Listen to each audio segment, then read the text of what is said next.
Hey everyone, welcome to my channel. My name's Lee. You're watching Dark Roots Creations, and this is my July wrap-up.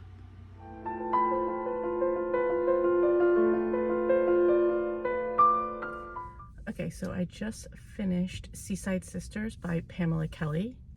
This was a book about two sisters, Hannah, who lives in Brooklyn, she's a writer, and her sister Sarah, who lives in Chatham where they grew up. She's married in kind of a meh marriage with 4 kids.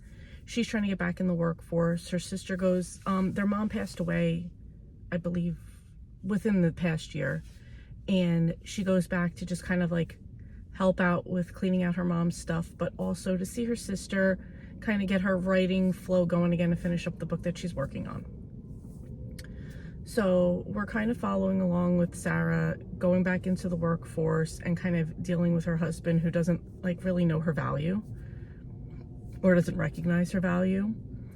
And then Hannah, who like kind of rekindles or starts a romance with this guy Spencer that they knew back in the day. Their aunt also lives there, so their aunt plays a part in it as well. Not going to give anything else away because that would give away the story, but it was good. I'm going to give it 3 stars. I just really feel like I didn't connect, and maybe it's just me, maybe other people would love this one.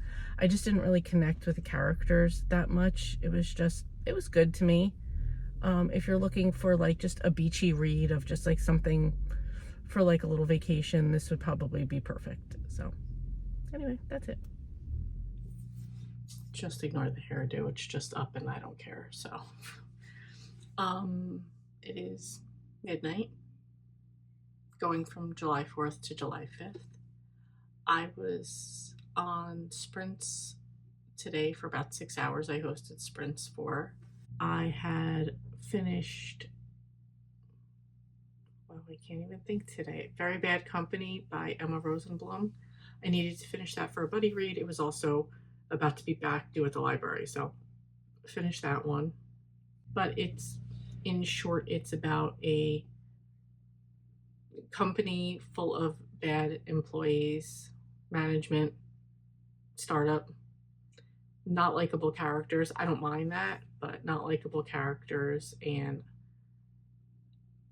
there was one really annoying character, John, who was like the CEO of the company, and he was very into Winston Churchill. He cosplayed, he dressed like him, he quoted him all the time to the point it got annoying. So I gave it 3 stars. It was good. So leave it at that. It's also another bittersweet day for me because I finished a book today, and that is Swan Song by Ellen Hildebrand. This is the last book she's writing about Nantucket. She is going to go on to co-write with her daughter in a different type of series, but as far as like her traditional summer beach read, Nantucket, she says she is done. I hope that's a lie, but it's probably not. And Swan Song was the perfect fitting name.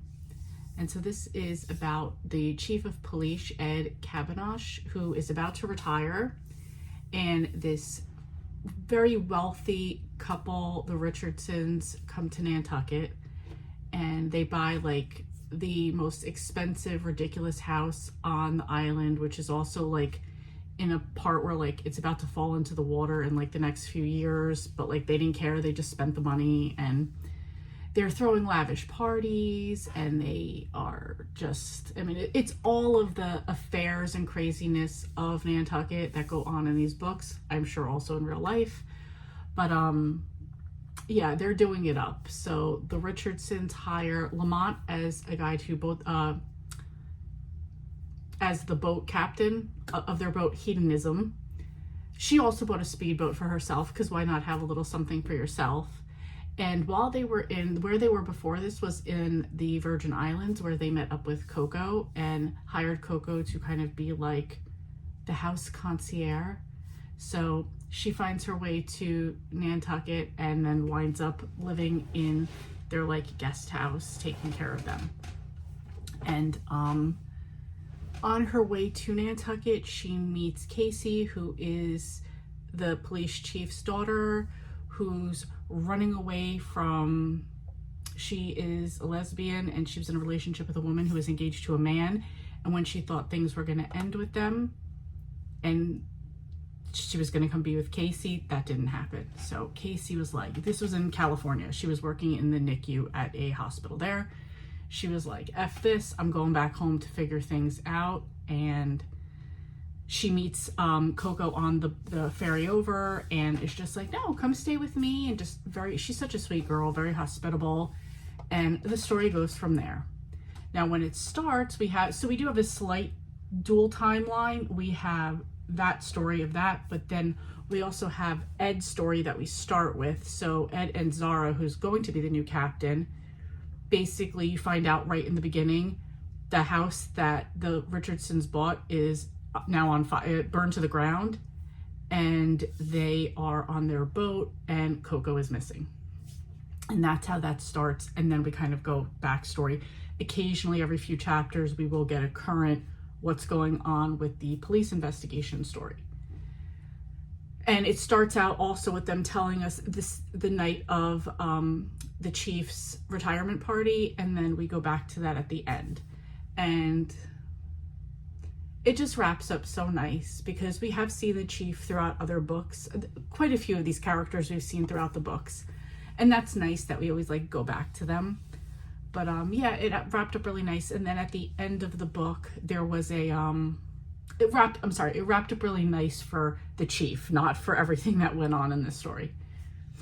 And then at the end of the book, there was a little interview between Ellen Hildebrand and Erin Bennett, who is the narrator and has narrated quite a few of her books.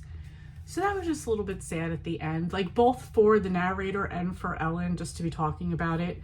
Ellen also does a podcast, and she had just done a podcast with Erin as well. So I'm going to go back and listen to that one. I listened to a few of her podcasts. I don't listen to them all, but I will go and listen to that one. So I'm going to give this 4.5 stars. You have to suspend some disbelief for parts of these stories, which is fine. I do that for a lot. I just feel like some things were a little too convenient, maybe, or too well planned, I guess, if you want to call it that. But I mean, 4.5 stars. Ellen's done so many amazing books that I've loved, that I've cried over. So 4.5 is still amazing. And I'm so sad that it's over, but I do look forward to the book that she's writing with her daughter, or that she wrote. There were 2 books. She did say that in the interview.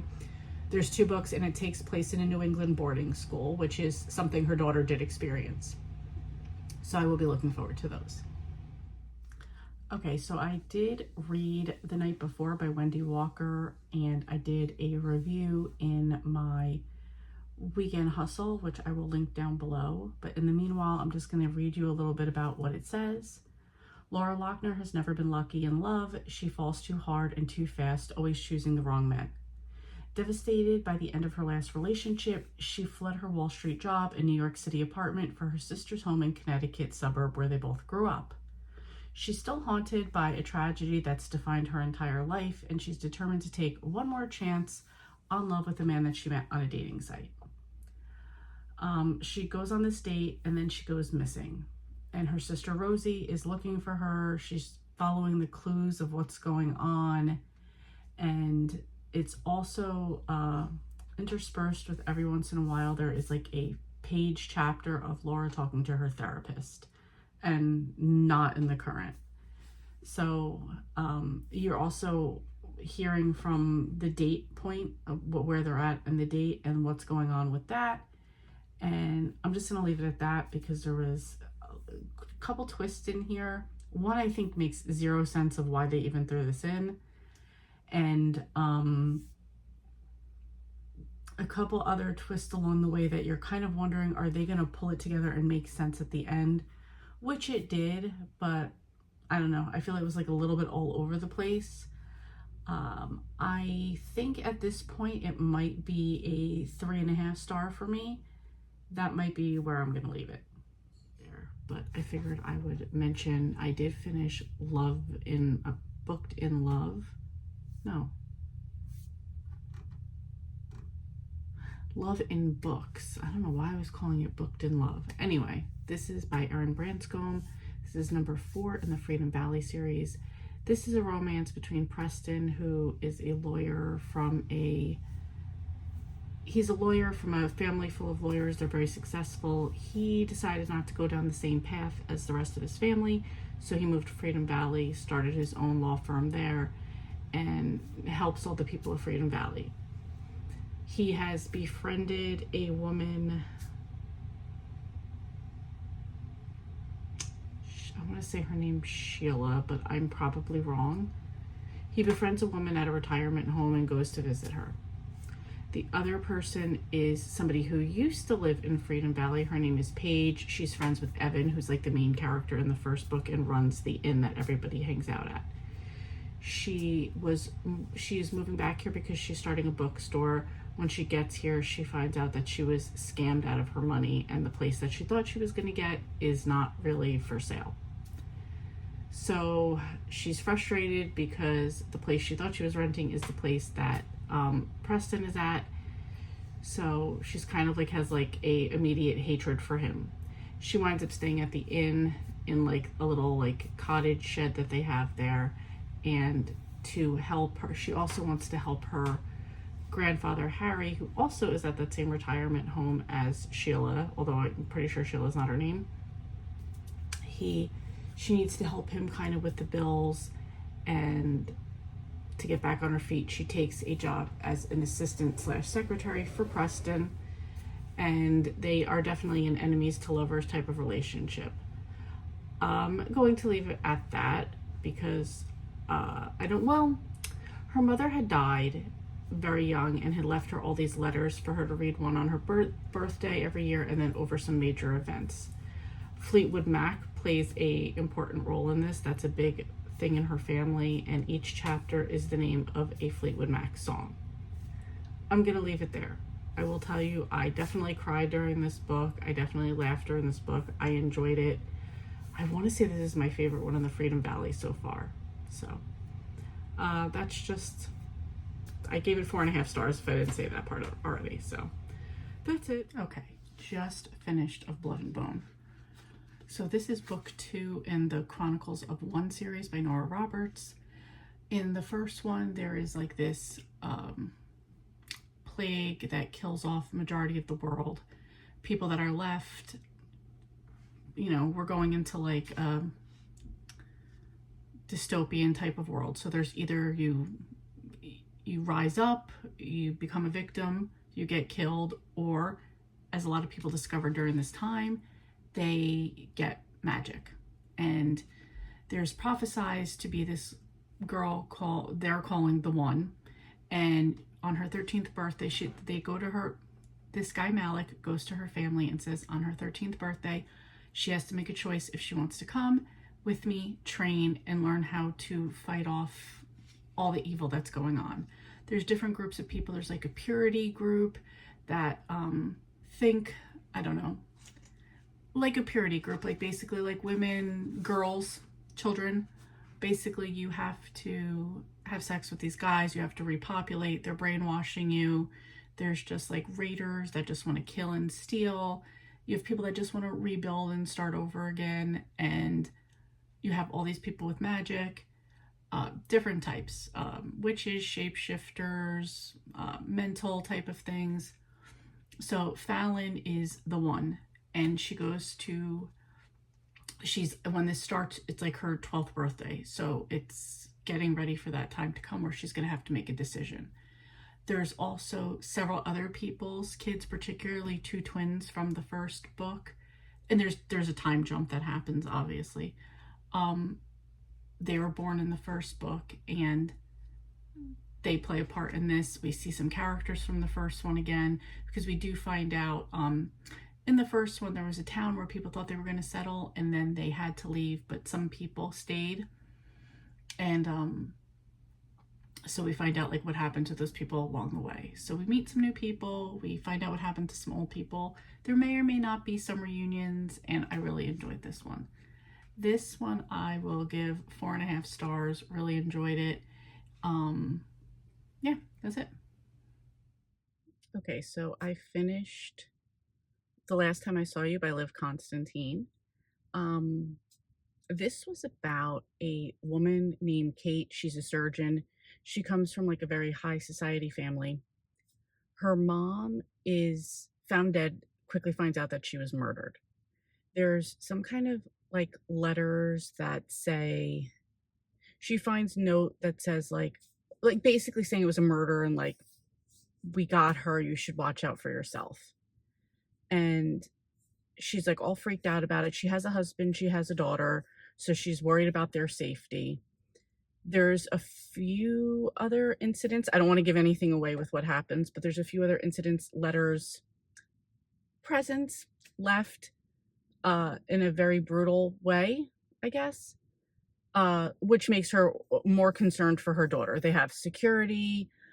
She's worried about her dad. Her dad's also a suspect of the murder. There's this ongoing investigation, obviously, of what's going on. And because they have the funeral for her mom, a girl named Blair, who was Kate's like best friend growing up. She actually lived with them for a time. Um, they were like best friends. So she comes back to town for the funeral to pay her respects. The reason that they had a falling out when they were younger is because Blair didn't want Kate to marry her husband. And like literally at the wedding, she basically said, like, okay, you're not the maid of honor, and had this other girl, Selby, I think her name was, become the maid of honor. So it is a story about Kate almost seeming like she's going nuts because like all these crazy things are happening, but it is legitimized because the security company is like tracing her calls, her emails, all these like letters and stuff that she's getting, they're seeing it. So she's like just all freaked out. She's concerned about her daughter. They also have like a full-time nanny, Hilda, and she kind of starts to like blame Hilda for like every little thing, like turning it into these huge deals. And the husband's kind of just like, all right, calm down, we'll figure this out. So Kate's really concerned about her family. Meanwhile, Blair's like, no, like I have to say, like, we're gonna put aside what happened in the past and I'm gonna help you figure this out, and kind of like takes matters into her own hands to figure out what happened. So that's pretty much all that I can say on it. Not the best Liv Constantine book that I've read. I probably think this is actually the worst one that I read. And the funny part is, I think what hesitated me on reading this for so long is because after I read The Last Mrs. Parrish, this was the next book that was coming out by them. And I heard it wasn't that great. So I kind of always pushed it aside, but read other ones I've loved since. So I was like, all right, let me get back to it. And it was good, but it wasn't the best. So 3.5 stars for this one. Okay, I just finished reading The Perfect Son by Frida McFadden. Let me read you the little Goodreads synopsis for it. It says, Erica Cass has a perfect family and a perfect life, until the evening when two detectives show up at her front door. A high school girl has vanished from Erica's quiet suburban neighborhood. The police suspect the worst, murder, and Erica's teenage son Liam was the last person to see the girl alive. Erica has always sensed something dark and disturbed in her seemingly perfect older child. She wants to believe he's innocent, but as the evidence mounts, she can't deny the truth. Liam may have done the unthinkable. Now she must ask herself, how far will she go to protect her son? This was so good. This was such a ride the whole time. I thought there were times I definitely thought I knew what was going on. I didn't. Other times I suspected something. It's really good. This was really good. I mean, this was 5 stars for me. It was fast paced, short chapters, written well. We had a couple different points of view. Mostly we got it from Olivia, the missing girl, and Erica, the mom. There were a few other people, and throughout the book, every once in a while, there's an interview with the detectives of someone in the story from the past or current explaining something. So Leah, I don't really want to say anything about this because it was just so good. Oh, I really enjoyed it. So Liam is like the perfect son, the perfect kid. He's on the debate team. He's extremely good looking, and he likes this girl Olivia. We hear through Erica's point of view some disturbing things that have happened in Liam's past, and that comes into play for a lot of things that go on. So that's really all that I can say. They do have Erica does have a younger daughter, Hannah. I think she's 2 years younger, and she's like the opposite. She's like whiny and complainy, and mom, you're cringy. And I feel like that's all I can say. It was so good. You should read this one. The cover's super creepy, like with the little kid standing there with his mittens hanging off. So good. I really enjoyed this one. Like I said, 5 stars. Okay, so I just finished reading my last book for July. This was Everyone Here is Lying by Shari LaPena. This is a thriller. It was really good. Okay, so the main part of it is and you find this out right in the beginning, there's 2 people that are both married and both having an affair with each other. One of them, the woman, I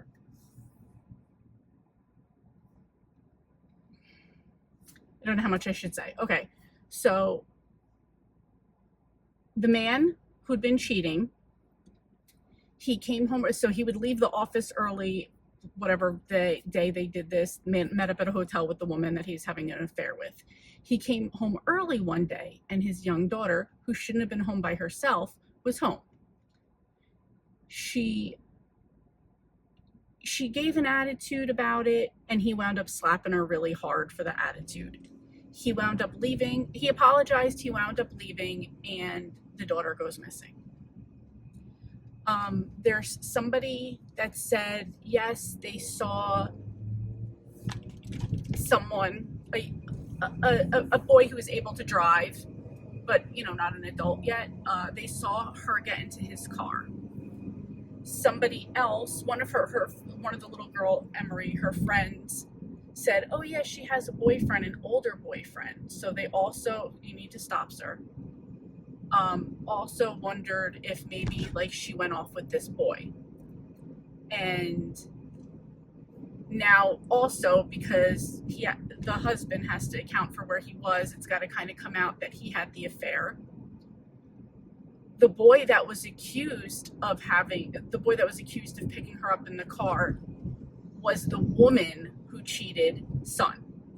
So it's very intertwined in the story, and there's a lot more to it. I can't give anything away. It was so good. Honestly, I don't know why I was holding off on reading this one. I gave it 5 stars. Absolutely loved it. Okay, and I figured I'd throw in here at the end the books I'm planning on reading in August. 2 books I have that are not physical is The Vacancy in Room 10 by Serafina Nova Glass. It's obviously a thriller. If Something Happens to Me by Alex Finley, also a thriller. We stick with the thrillers. Things We Do in the Dark by Jennifer Hillier, also thriller. I'm going to be buddy reading with Kat from Kat's Novel Adventures, All Good People Here by Ashley Flowers, also a thriller. What are your neighbors capable of when they think no one is watching? Sounds interesting. Let's just continue on with the thrillers here. I've already talked about both of these. This is Shari LaPena, Everyone Here is Lying, as well as the other one I need to read, which is What Have You Done? At the point in August, her latest book should be out, but I'm not getting to that right now. Other things I have are, which I have started this one, is Rise of the Magics by Nora Roberts. This is number 3 in the Chronicles of the One series trilogy. And continue on in Atomic Habits by James Clear. So still making my way through that one. I think the reading plan that Kat set up will take us until early September, which is totally fine. It's a pace I can work at. I'm looking around. Is there anything else I have on my list? I actually, around my monitor here, I have Post-its of all the books that I want to read, so they're just in my face. So that's it. That's what I read in July, as well as what I'm planning on reading in August. Let me know how you guys did, if you had a standout favorite or maybe a book that you didn't like at all. Thank you so much for watching, and I will see you next time. Hey, thank you so much for watching. Your support means a lot to me, and I love connecting with our amazing community. If you enjoy my content, please like and subscribe to stay updated with my latest videos. Thanks again, and I'll see you next time.